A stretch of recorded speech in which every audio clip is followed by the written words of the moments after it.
Tonight on KGW News, schools in crisis. Teachers across the district are exhausted, demoralized. They are in survival mode. We're hearing from teachers and parents as a local school goes back to distance learning to deal with out-of-control students. Plus, more clinics pop up to get kids vaccinated, where Oregon stands on getting shots to the youngest who are eligible. And later, meet the local bakery owner who's blind and now working to give more opportunities to people like her. People with disabilities have to be creative to just get around their daily life, and they should be given the opportunity to show their skills. Your news starts now. Hello, and thank you for joining us tonight. Fights and outbursts from students have made Reynolds Middle School shift back to remote learning. Tonight, the school board heard concerns from teachers and shared ideas on how to make things safer. Catherine Cook has the update from Fairview. For students here at Reynolds Middle School, this was their last day for in-person learning until December 7th. They'll have Thursday and Friday off so that teachers can prepare. We spoke with several parents this afternoon who say they're frustrated to see their students' education once again go back to online. On a windy Wednesday afternoon, classmates at Reynolds Middle School said, "See you in 20 days. Between now and then, they'll go back to short-term distance learning. It sucks. We just going back to school with them, and now we got to go right back. I head home.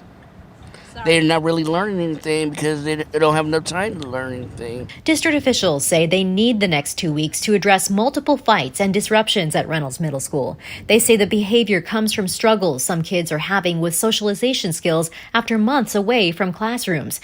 Others can't deal with COVID protocols. And while it does seem extreme right now, to be able to take this time to implement safety protocols and implement social and emotional support systems, we feel will benefit the students, the teachers, and the families in the long run. For parents like Magdalena Camarena, the strategy doesn't make sense. She says, "I think it's illogical that the school is closing for behavioral problems when the pandemic affected it so much last year, and the kids are now in a lower level. And right now there's chaos in the district." The teachers union echoed that sentiment during Wednesday's school board meeting. It's serious out there and we need help. Reynolds Education Association President Lisa Griffith says staffing is a huge issue and believes there should be an online option for kids who need it. Even our calmest schools are stressed. Teachers across the district are exhausted, demoralized. They are in survival mode. As for the issues impacting Reynolds Middle School, district officials shared ideas with school board members for how to address them. They included more supports for social emotional learning, hiring 2 additional campus monitors for Reynolds Middle, as well as 2 more for Reynolds High School. Doing somewhat of a school safety audit and looking at our security measures. We take it very seriously. We want to know if there's areas and room for improvement. When students return to Reynolds Middle School December 7th, they hope it makes a difference. In Fairview, Catherine Cook, KGW News. The rollout of the COVID-19 vaccine for children is really ramping up. The Oregon Health Authority reported for kids 5 to 11, providers have given an average of more than 4,000 doses per day in the last week. Alma McCarty has more on that data and the effort to get more doses out. Alma? Right now, OHA data shows we're inching up to the 12% mark statewide for kids 5 to 11 who've gotten 1 dose of the vaccine. It's no surprise vaccinations for this newly authorized group have increased quite a bit over the last week. In addition to finding shots at pharmacies or at the pediatrician's office, families are finding other opportunities, big and small, for their children. A full-service, state-run clinic in Washington County opened last week, providing a spectrum of shots for everyone in the family.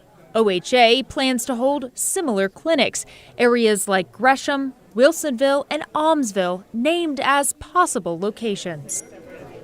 Providence Health and Services, partnering with the Portland Timbers and Thorns, will offer a large-scale, kid-focused clinic at Providence Park Thursday afternoon.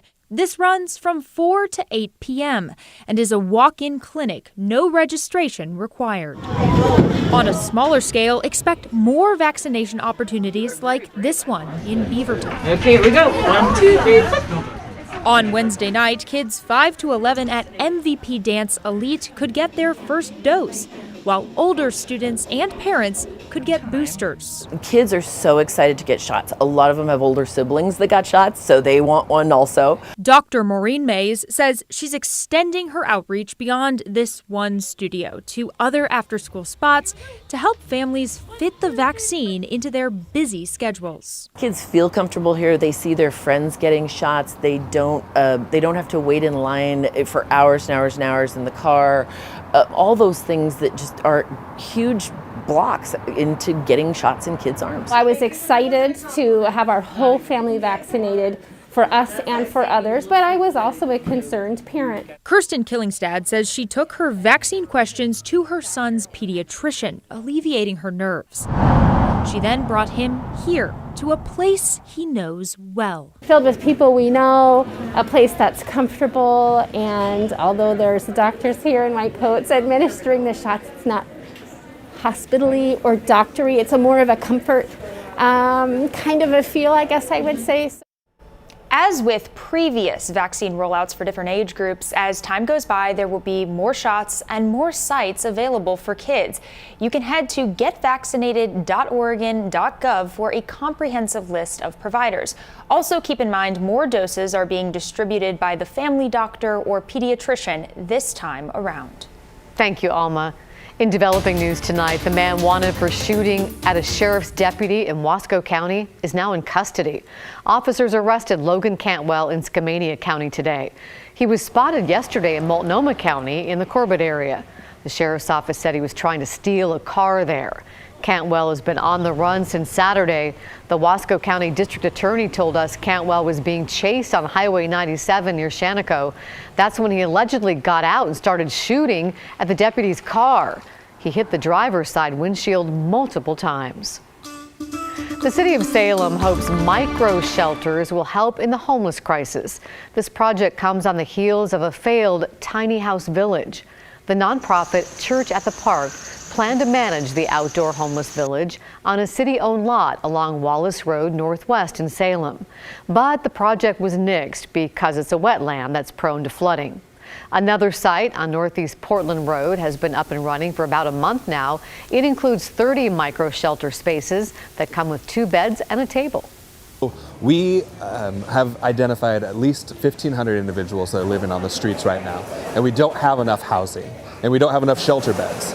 And so in partnering with the city, trying to come up with another solution, we could be a low barrier, entry-level group that can get people from a tent into something stable to where we can get them connected to the next thing.